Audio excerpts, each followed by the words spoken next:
Shalom, shalom, bom dia. Hoje nós vamos ler Jó 37 a 39 e Isaías 8. Vamos lá. Jó 37. Diante disso, meu coração bate aceleradamente e salta do seu lugar. Ouça, escute o estrondo da sua voz e o trovejar da sua boca. Ele solta os seus relâmpagos por baixo de toda a extensão do céu e os manda para os confins da terra. Depois vem o som do seu grande estrondo. Ele troveja com sua majestosa voz. Quando sua voz ressoa, nada o faz recuar. A voz de Deus troveja maravilhosamente. Ele faz coisas grandiosas, acima do nosso entendimento. Ele diz à neve, caia sobre a terra, e à chuva, seja um forte aguaceiro. Ele paralisa o trabalho de cada homem, a fim de que todos os que ele criou conheçam a sua obra. Os animais vão para os seus esconderijos e ficam nas suas tocas. A tempestade sai da sua câmara e dos ventos vem o frio. O sopro de Deus produz gelo e as vastas águas se congelam. Também carrega de umidade as nuvens e entre elas espalha os seus relâmpagos. Ele as faz girar, circulando sobre a superfície de toda a terra, para fazerem tudo o que ele lhes ordenar. Ele traz as nuvens, ora para castigar os homens, ora para regar a sua terra e mostrar o seu amor. Escute isso, Jó. Pare e reflita nas maravilhas de Deus. Acaso você sabe como Deus comanda as nuvens e faz brilhar os seus relâmpagos? Você sabe como ficam suspensas as nuvens, essas maravilhas daqueles que têm perfeito conhecimento? Você, que em sua roupa desfalece de calor, quando a terra fica amortecida sob o vento sul, pode ajudá-lo a estender os céus, duros como espelho de bronze? Diga-nos o que devemos dizer a ele. Não podemos elaborar nossa defesa por causa das nossas trevas. Deve-se dizer-lhe o que lhe quero falar? Quem pediria para ser devorado? Ninguém pode olhar para o fulgor do sol nos céus, depois que o vento os clareia. Do norte vem luz dourada. Deus vem em temível majestade. Fora de nosso alcance está o Todo-Poderoso, exaltado em poder, mas, em sua justiça e retidão, não oprime ninguém. Por isso os homens o temem. Não dá ele atenção a todos os sábios de coração? Jó 38. Então o Senhor respondeu a Jó, do meio da tempestade. Disse ele: Quem é esse que obscurece o meu conselho com palavras sem conhecimento? Prepare-se como simples homem. Vou fazer-lhe perguntas e você me responderá. Onde você estava quando lancei os alicerces da terra? Responda-me, se é que você sabe tanto. Quem marcou os limites das suas dimensões? Vai ver que você sabe. E quem estendeu sobre ela a linha de medir? E as suas bases sobre o que foram postas? E quem colocou sua pedra de esquina, enquanto as estrelas matutinas juntas cantavam e todos os anjos se regozijavam? Quem represou o mar, pondo-lhe portas, quando ele irrompeu do ventre materno? Quando o vesti de nuvens e em densas trevas o envolvi? Quando fixei os seus limites e lhe coloquei portas e barreiras? Quando eu lhe disse, até aqui você pode vir, além desse ponto não. Aqui faço parar as suas ondas orgulhosas. Você já deu ordens amanhã ou mostrou à alvorada o seu lugar, para que ela apanhasse a terra pelas pontas e sacudisse dela os ímpios? A terra toma forma, como o barro sobre o sinete, e tudo nela se vê como uma veste. Aos ímpios é negada a sua luz, e quebra-se o seu braço levantado. Você já foi até as nascentes do mar, ou já passeou pelas obscuras profundezas do abismo? As portas da morte lhe foram mostradas? Você viu as portas das densas trevas? Você faz ideia de quão imensas são as áreas da terra? Fale-me, se é que você sabe. Como se vai ao lugar onde mora a luz? E onde está a residência das trevas? Poderá você conduzi-las ao lugar que lhes pertence? Conhece o caminho da habitação delas? Vai ver que conhece, pois você já tinha nascido. Você já viveu tantos anos. Acaso você entrou nos reservatórios de neve, já viu os depósitos de Saraiva, que eu guardo para os períodos de tribulação, para os dias de guerra e de combate? Qual o caminho por onde se repartem os relâmpagos? Onde é que os ventos orientais são distribuídos sobre a terra? Quem é que abre um canal para a chuva torrencial e um caminho para a tempestade trovejante, para fazer chover na terra em que não vive nenhum homem, no deserto onde não há ninguém, para matar a sede do deserto árido e nele fazer brotar vegetação. Acaso a chuva tem pai? Quem é o pai das gotas de orvalho? De que ventre materno vem o gelo? E quem dá à luz a geada que cai dos céus, quando as águas se tornam duras como pedra e a superfície do abismo se congela? Você pode amarrar as lindas Pleiades, pode afrouxar as cordas do Órion, pode fazer surgir no tempo certo as constelações ou fazer sair a ursa com seus filhotes? Você conhece as leis dos céus? Você pode determinar o domínio de Deus sobre a terra?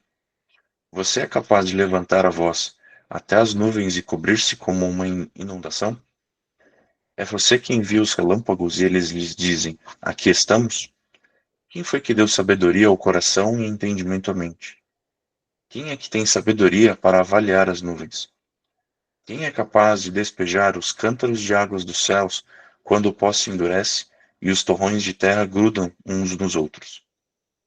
É você que caça a presa para a leoa e satisfaz a fome dos leões quando se agacham em suas tocas ou ficam à espreita no matagal? Quem dá alimento aos corvos quando seus filhotes clamam a Deus e vagueiam por falta de comida? Jó 39. Você sabe quando as cabras monteses dão à luz? Você está atento quando a corça tem o seu filhote? Acaso você conta os meses até elas darem à luz? Sabe em que época elas têm as suas crias? Elas se agacham, dão à luz os seus filhotes, e suas dores se vão. Seus filhotes crescem nos campos e ficam fortes, partem e não voltam mais. Quem pôs em liberdade o jumento selvagem? Quem soltou suas cordas? Eu lhe dei o deserto como lar, e os leitos secos de lagos salgados como sua morada. Ele se ri da agitação da cidade, não ouve os gritos do tropeiro. Vagueia pelas colinas em busca de pasto, e vai em busca daquilo que é verde. Será que o boi selvagem consentirá em servir você? E em passar a noite ao lado dos coxos do seu curral? Poderá você prendê-lo com arreio na vala? Irá atrás de você, arando os vales? Você vai confiar nele por causa da sua grande força? Vai deixar a cargo dele o trabalho pesado que você tem que fazer? Poderá você estar certo de que ele recolherá o seu trigo e o ajuntará na sua eira? O avestruz bate as asas alegremente, que se dirá então das asas e da plumagem da cegonha. Ela abandona os ovos no chão e deixa que a areia os aqueça, esquecida de que um pé poderá esmagá-los, que algum animal selvagem poderá pisoteá-los. Ela trata mal os seus filhotes, como se não fossem dela, e não se importa se seu trabalho é inútil. Isso porque Deus não lhe deu sabedoria nem parcela alguma de bom senso. Contudo, quando estende as penas para correr, ela ri do cavalo e daquele que o cavalga. É você que dá força ao cavalo, ou veste o seu pescoço com sua crina tremulante? Você o faz saltar como um gafanhoto, espalhando terror com seu orgulhoso resfolegar? Ele escarva com fúria, mostra com prazer a sua força e sai para enfrentar as armas. Ele ri do medo e nada teme, não recua diante da espada. A aljava balança ao seu lado, com a lança e o dardo flamejantes. Nem furor frenético ele devora o chão, não consegue esperar pelo toque da trombeta. Ao toque da trombeta, ele relincha, eia. De longe, sente cheiro de combate, o brado de comando e o grito de guerra. É graças à inteligência que você tem que o falcão alça voo e estende as asas rumo ao sul? É porque você manda que a águia se eleva e no alto constrói o seu ninho? Um penhasco é sua morada, e ali passa a noite. Uma escarpa rochosa é a sua fortaleza. De lá, sai ela em busca de alimento. De longe seus olhos o veem. Seus filhotes bebem sangue, e, onde há mortos, ali ela está. E agora, Isaías 8. O Senhor me disse: tome uma placa de bom tamanho e nela escreva de forma legível: Maher Shalal Hashbaz. Chame o sacerdote Urias e Zacarias, filho de Jeberequias, como testemunhas de confiança. Então dei-me conta, com a profetisa, minha mulher, e ela engravidou e deu à luz um filho. E o Senhor me disse, dê-lhe o nome de Maher Shalal Hashbaz. Pois antes que o menino saiba dizer papai ou mamãe, a riqueza de Damasco e os bens de Samaria serão levados pelo rei da Síria. E o Senhor tornou a falar-me, já que esse povo rejeitou as águas de Siloé, que fluem mansamente, e alegrou-se com Rezim e com o filho de Remalias, o Senhor está trazendo contra eles as poderosas e devastadoras águas do Eufrates, o rei da Síria, com todo o seu poderio. Elas transbordarão em todos os seus canais, encobrirão todas as suas margens, inundarão Judá, cobrindo tudo até o pescoço. Seus braços abertos se espalharão por toda a tua terra, ó Emanuel. Continuem a fazer o mal, ó nações, e vocês serão destruídas. Escutem, terras distantes. Ainda que vocês se preparem para o combate, serão destruídas. Sim, mesmo que se preparem para o combate, serão destruídas. Mesmo que vocês criem estratégias, elas serão frustradas. Mesmo que façam planos, não terão sucesso, pois Deus está conosco. O Senhor falou comigo com veemência, advertindo-me a não seguir o caminho desse povo. Ele disse, não chamem conspiração tudo que esse povo chama conspiração. Não temam aquilo que eles temem, nem se apavorem. Ao Senhor dos Exércitos é que vocês devem considerar santo. A Ele é que vocês devem temer. Dele é que vocês devem ter pavor. Para os dois reinos de Israel, ele será um santuário, mas também uma pedra de tropeço, uma rocha que faz cair. E para os habitantes de Jerusalém, ele será uma armadilha e um laço. Muitos deles tropeçarão, cairão e serão despedaçados, presos no laço e capturados.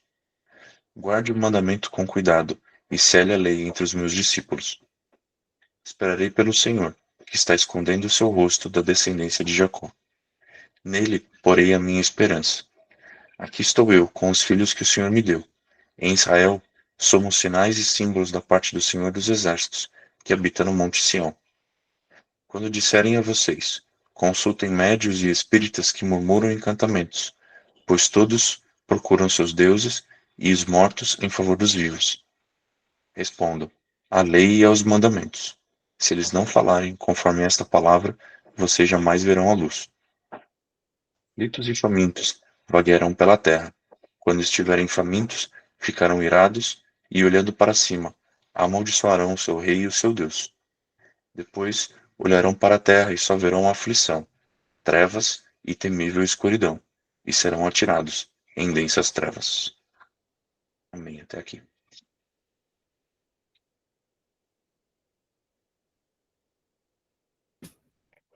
Amém, Caio. Glória a Deus, querido. Obrigada. Que privilégio, hein, Caio?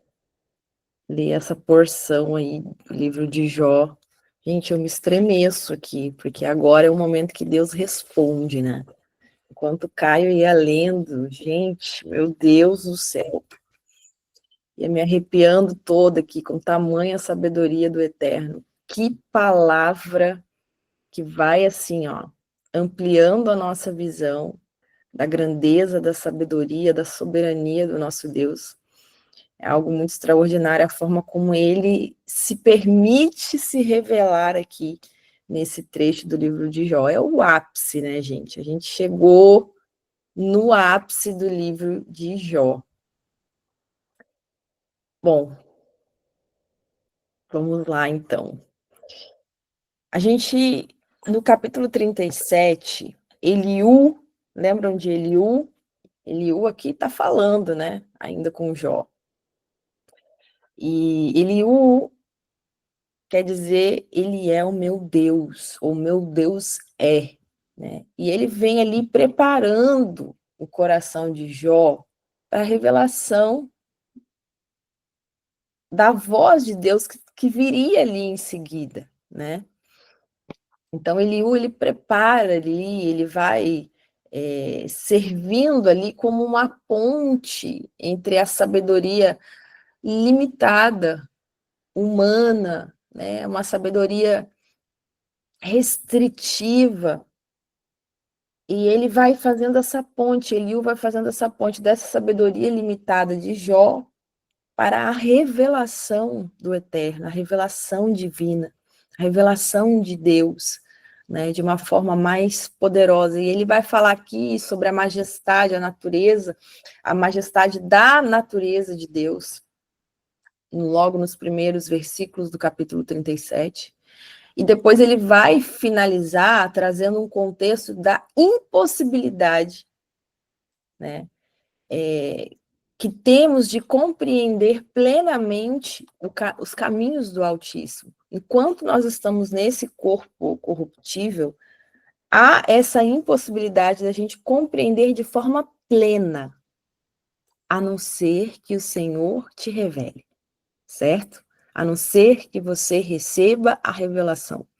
É por isso que a gente precisa entender, né, que por mais conhecimento que nós venhamos buscar, adquirir, por mais sábios que nós possamos nos tornar em nossa jornada aqui, a plenitude da sabedoria e do conhecimento só vem por meio dele, só vem por meio da revelação divina.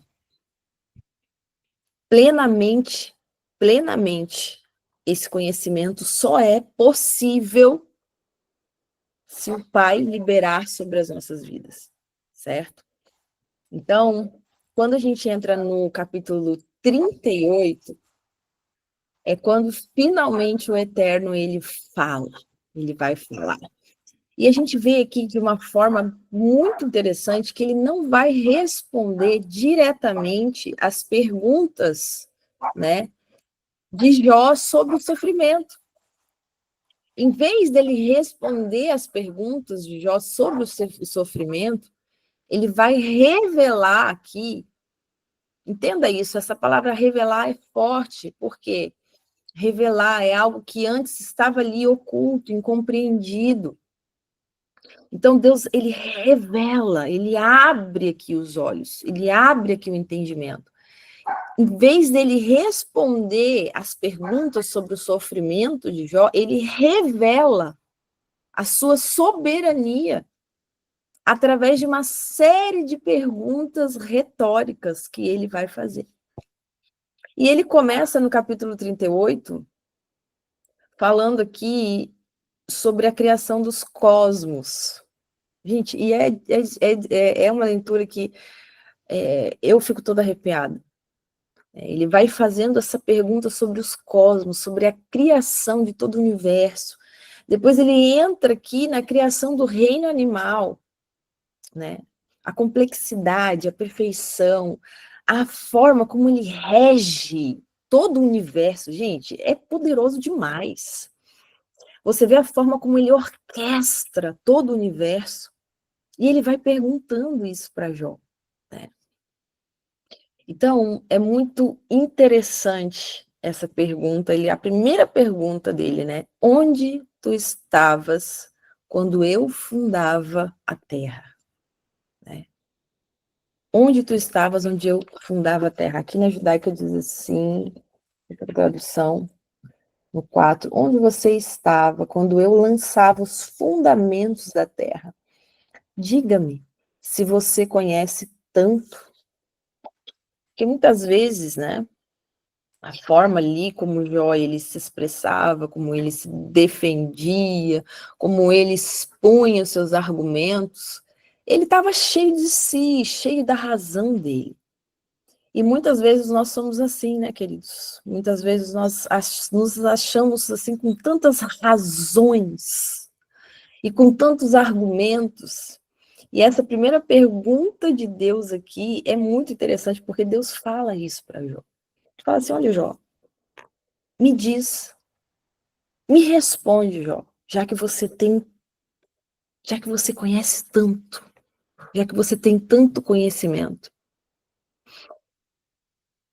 E aí a gente começa a ver a forma profunda, né, como o Senhor aqui ele vai se revelar a Jó. É muito interessante que esse versículo, né, ele é muito significativo. Esse primeiro apenas que nós lemos, né, ele vai fazer uma abertura aqui de revelações extraordinárias, poderosas, mas esse primeiro, ele é muito significativo porque 3 razões aqui a gente pode elencar. A humildade do Criador diante da criatura, certo? Por quê? Deus, ele nos lembra da nossa posição como criaturas diante do Criador. Davi, ele retrata muito bem isso no Salmos 8. Depois dá uma lidazinha no Salmos 8, né? Quando Davi, ele contempla a grandeza de Deus. Segunda coisa, é muito interessante esse versículo porque ele também tem uma conexão com o Messias. Aqui tem uma revelação velada, né? Tem uma referência aqui, na verdade, velada sobre o Messias, porque ele estava presente na criação, né? Desde o primeiro versículo da Bíblia, a gente já vê a presença do Messias, quando a gente vai ler isso no hebraico, principalmente. No livro de Provérbios, no capítulo 8, vai falar sobre essa sabedoria presente na criação, né? Que ela é identificada como o Messias, certo? E o terceiro aspecto significativo desse primeiro versículo que a gente leu aqui, é que Deus não explica o porquê do sofrimento, mas ele revela o quem. Ele mesmo como Criador soberano. Então, isso nos traz o ensino de que a fé nem sempre vai requerer uma compreensão completa. Entende? Então, isso é algo que está atrelado à fé. Se você quer entender mais sobre fé, essa é a primeira coisa que você precisa entender, né? A fé nem sempre ela vai requerer uma compreensão completa. Certo? Então,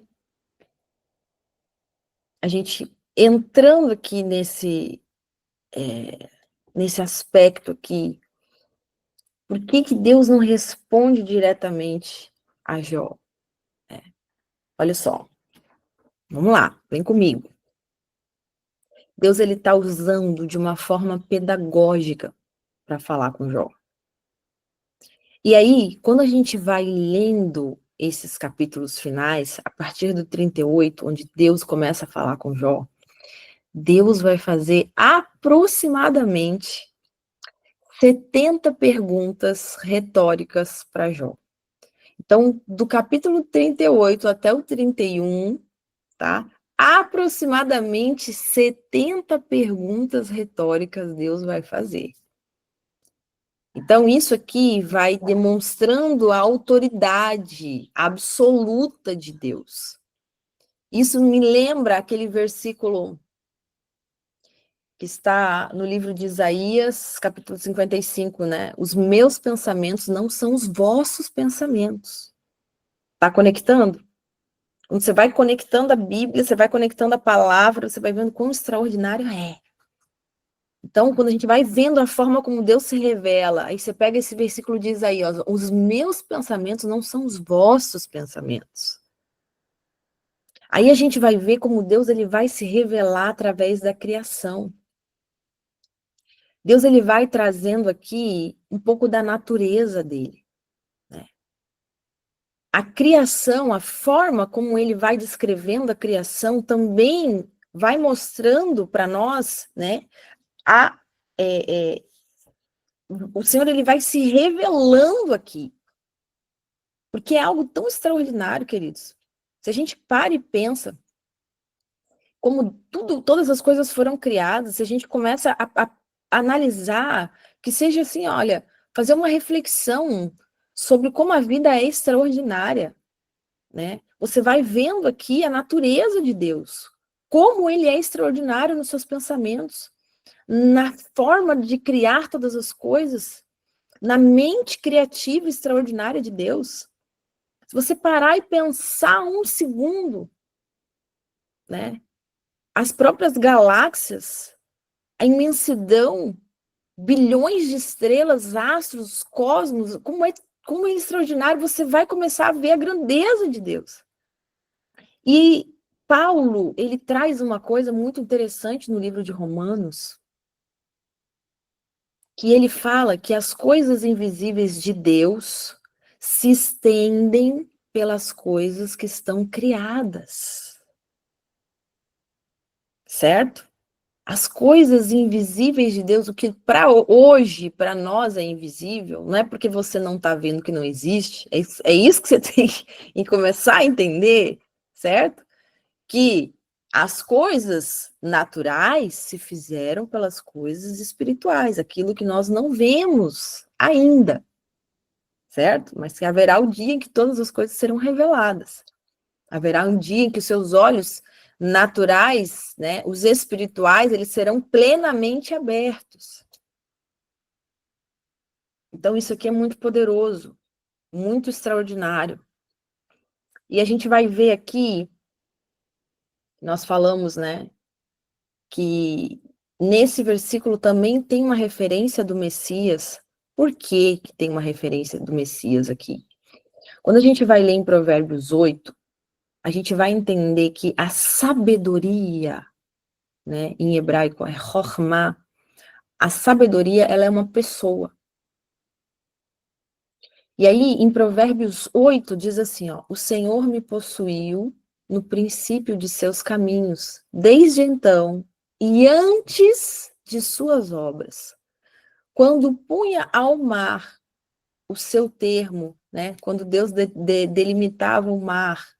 Isso é muito interessante, queridos, porque os próprios cientistas têm dificuldade, a própria ciência tem dificuldade de entender a limitação do mar, né? Então, se eles forem ler a palavra, eles vão entender que Deus, ele pôs o mar o seu termo, ele delimitou até onde o mar iria, certo? E aí, Provérbios continua aqui no Provérbios 8, vai dizer assim, ó, desde quando Deus punha os limites no mar, eu estava com ele e era o seu arquiteto. Aqui ele está falando da sabedoria, certo? Então, a sabedoria, né, ela é vista como a figura, a pessoa de Yeshua, do Messias.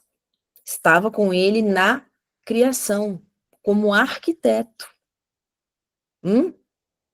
João 1 vai dizer assim, ó, no princípio era o verbo. No princípio era o verbo. E no finalzinho do versículo vai dizer, e todas as coisas foram feitas por ele. Uau, chega a me arrepiar aqui, ó. Vocês viram como vai se alinhando a palavra? Uma palavra, ela é rica. Provérbios vai dizer que a sabedoria estava com ele e era o seu arquiteto. E João vai dizer, e no princípio era o verbo, e todas as coisas foram feitas por ele. Então, olha aí a revelação do Messias contida aí nesse primeiro versículo, certo? Colossenses também vai dizer, porque nele todas as coisas, foram criadas todas as coisas, tudo foi criado por ele, para ele. E ele é antes de todas as coisas, e todas as coisas subsistem por ele. Poderoso demais. Então a gente vai, queridos, vendo aqui a profundidade das perguntas de Deus. Deus, ele vai fazendo perguntas aqui a Jó em dimensões múltiplas, né? Ele começa aqui a perguntar para ele onde tu estavas, Jó? Ele vai questionar aqui, né, a questão da temporalidade do homem em relação à sua eternidade. Ele pergunta onde você estava. Ele entra numa dimensão temporal, sobre tempo aqui, né? Ele traz um contraste em relação à sua eternidade, que Deus é desde sempre, Deus é eterno. Ele é e ele sempre será. É interessante que Hebreus 13 diz, né? ele é o mesmo ontem, hoje e eternamente. Ele é o mesmo ontem, hoje e eternamente. Depois Deus vai questionar aqui a própria existência e a própria natureza humana. E aí que ele traz aqui, estabelece a diferença fundamental entre o Criador e a criatura. Ele está preparando aqui Jó para a revelação, né, de que só Deus tem existência própria. Quando ele se revela a Moisés, o que ele fala? Né? Moisés pergunta, mas eu digo, quem que está me enviando? E ele responde, eu sou o que sou. Eu sou o que sou.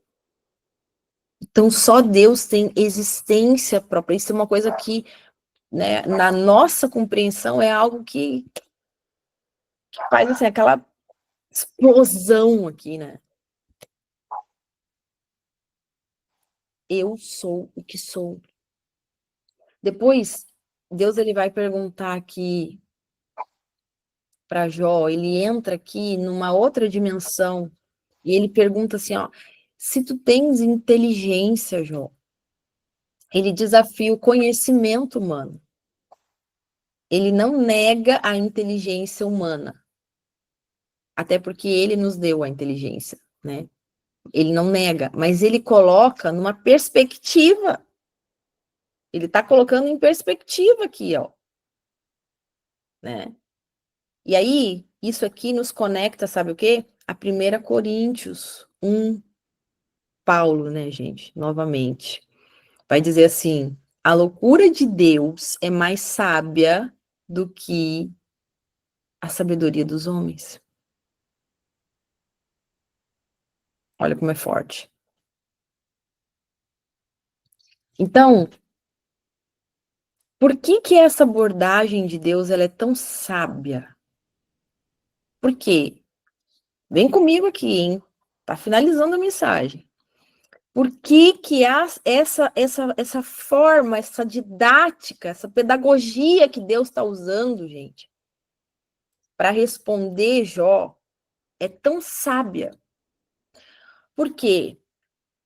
Deus ele começa a curar Jó através de uma outra perspectiva. Entende? Entendeu isso? Deus começa a curar Jó através da perspectiva que ele começa a abrir a visão de Jó. Jó estava focado no seu sofrimento individual.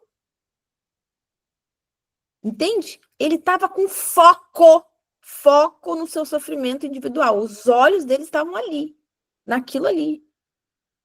E aí, Deus faz o quê? Deus amplifica a visão de Jó para a grandeza cósmica.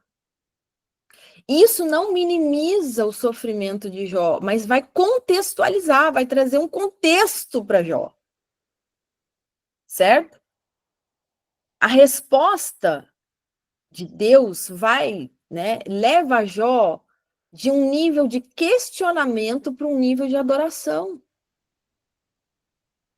Certo? Lá no finalzinho do livro de Jó, em 42, a gente vai ver. A gente vai ver isso. Quando Jó vai abrir a boca para falar com o Senhor, ele já começa a adorar. Ele vai dizer, olha, Jó ele vai entender tudo, ele vai falar assim, ó, eu antes, né, com o ouvir dos meus ouvidos, eu ouvi de ti. Antes eu te conhecia apenas de ouvir, mas agora os meus olhos te veem. Uau! Porque Deus ele traz a perspectiva para Jó. Entende? Jó fala, agora eu te vejo. Antes eu só ouvia de ti. Eu achava que eu te conhecia. Mas agora eu te vejo, agora os meus olhos te veem. Então a experiência direta com Deus transcende, queridos, qualquer explicação. Qualquer explicação, seja ela teológica, seja qualquer explicação. A experiência direta com Deus, ela simplesmente nos satisfaz em todos os aspectos. Em todos os aspectos. É forte demais. É forte demais. E por que... Você está aqui comigo ainda? É profunda, essa palavra é um pouco mais profunda, um pouco mais densa hoje, tá? Mas pega isso porque isso é precioso. A gente falou que ali naquela primeira pergunta que Deus faz, a gente já vê a presença do Messias. E por que que isso também é tão sábio? Por que que nós estamos falando isso, queridos? Sabe por quê? Porque na primeira pergunta, meu Deus, eu tô arrepiada, Pai, aleluia. Na primeira pergunta que Deus faz a Jó, com toda essa sabedoria, o Messias já estava ali presente e ele é a resposta definitiva para o sofrimento humano. Meu Deus do céu, gente, aleluia. Vocês estão entendendo a dimensão disso? Ele é a resposta. O nosso Machia, ele estava presente desde a criação. Então, essa revelação aqui, ela prepara Jó, entende? Para a revelação da resposta definitiva para o sofrimento da humanidade. É o nosso Messias, é Yeshua. É muito forte, queridos. Eu fico aleluiada mesmo. Mesmo. É muito forte. Então, para a gente fechar aqui, certo? Para a gente finalizar. Meu Deus, obrigado, Senhor. Para aqueles que sofrem, né? Ou seja, a palavra Yeshua deixou bem claro, certo? No mundo tereis aflições. Ele estava falando para alguém só, para uma parte, para um certo tipo de pessoa? Não, ele estava falando para todos. Todos, todos, todos, todos vão ter um nível de sofrimento, um nível de aflição, um período de sofrimento, vão ter um período mais longo, outros um período mais curto, todos vão ter, né? Então, o que a gente precisa entender em meio ao fluxo dessa palavra tão poderosa que está sendo liberada sobre nós é que, no meio do nosso sofrimento, nós não precisamos ter todas as respostas. Amém? Deus é maior do que a nossa compreensão. Simples assim. É isso que você precisa entender. E se você entender isso, você já vai ter descanso. Certo? Deus é maior do que a nossa compreensão. O encontro com Deus é mais importante do que qualquer explicação. É isso que a gente está aprendendo aqui na história de Jó. Fortíssima. Um homem que estava num nível de sofrimento absurdo, em várias dimensões. E a gente vê aqui que o encontro com Deus é mais importante do que qualquer explicação. Certo? Outro aspecto. A criação, ela testemunha, ela testifica do caráter de Deus. Ele é confiável, mesmo quando a gente não entende.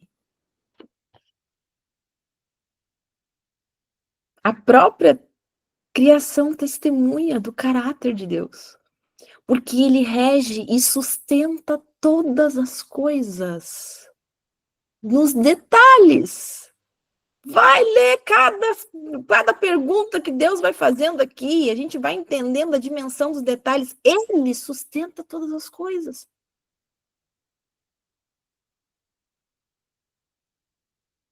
Agora, essa revelação, queridos, da figura do Messias na primeira pergunta de Deus é muito forte.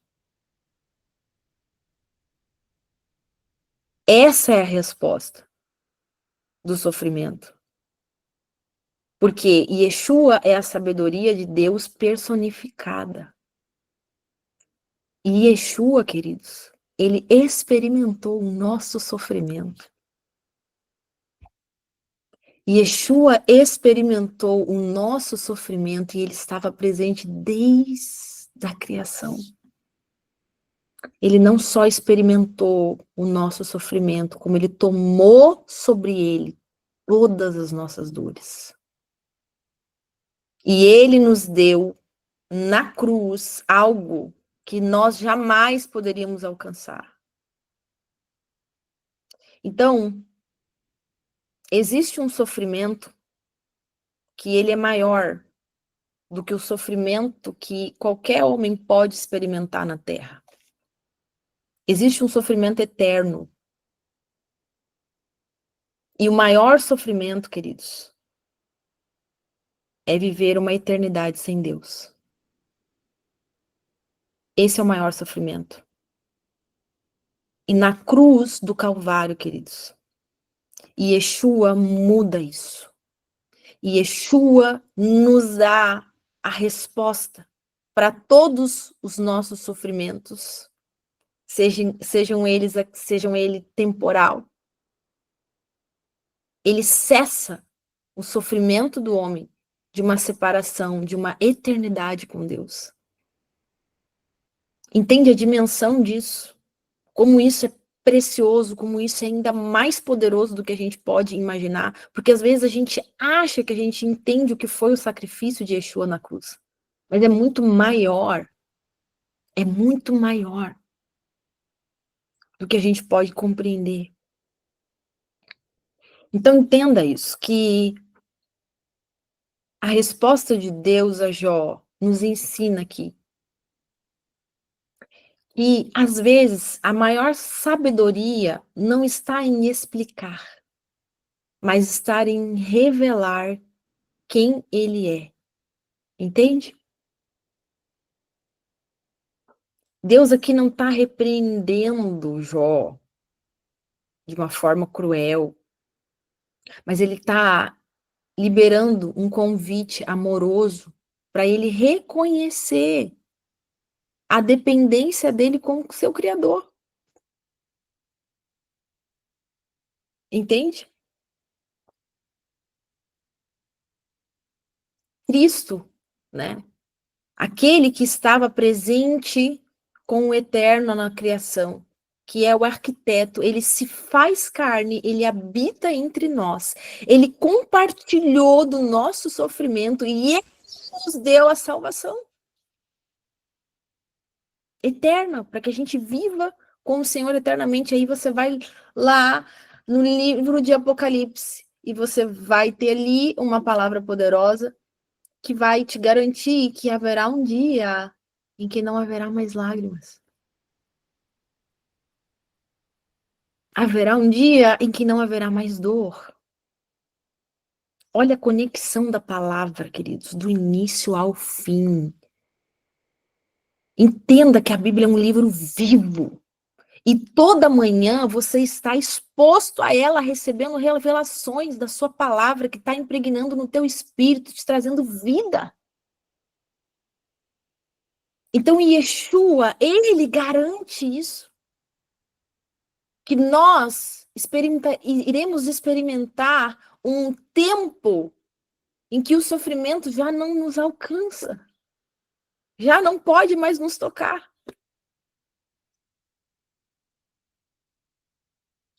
É forte ou não é, gente? É forte ou não é? Então, em vez de ficar se perguntando o porquê do seu sofrimento, em vez de vir tanto porquês, daqui para frente você vai buscar encontrar quem? Você vai buscar encontrar a presença dele. Você vai buscar que ele se revele. E a palavra fala, aquele que me busca, eu me deixarei ser encontrado dele. Eu me farei ser achado dele, meu Deus. Aquele, queridos, que criou todas as coisas, que se fez carne para sofrer conosco. E Yeshua HaMashiach, o Messias, ele permanece assentado à direita do Pai, soberano, Deus, ele está soberano sobre qualquer circunstância. Você precisa entender isso e confiar nisso. Então, a resposta mais profunda de Deus não é uma explicação, mas é a sua própria presença. Amém? É a sua própria presença. Quero te lembrar de novo sobre Isaías 55. Porque assim como os céus são mais altos do que a terra, assim são os meus caminhos mais altos do que os vossos pensamentos, e os meus pensamentos são mais altos do que os vossos pensamentos. Amém? Tinha separado aqui para explicar para vocês, no hebraico, sobre a sabedoria, a palavra rokhmah, né? Mas já estamos quase no finalzinho, né? Já chegamos aqui já no nosso limite do tempo. Mas só para vocês entenderem aqui, para a gente fechar,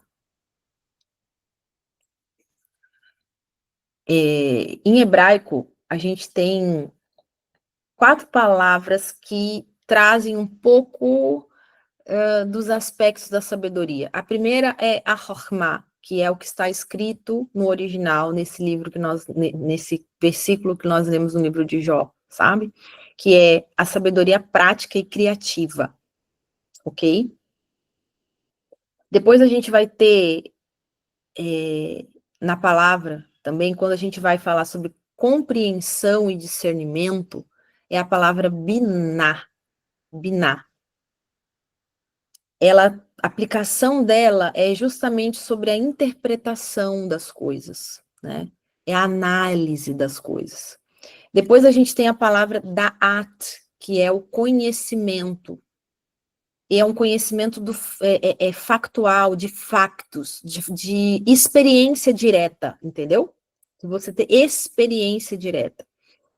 E, por último, a gente tem a palavra sekel, que é o bom senso, né?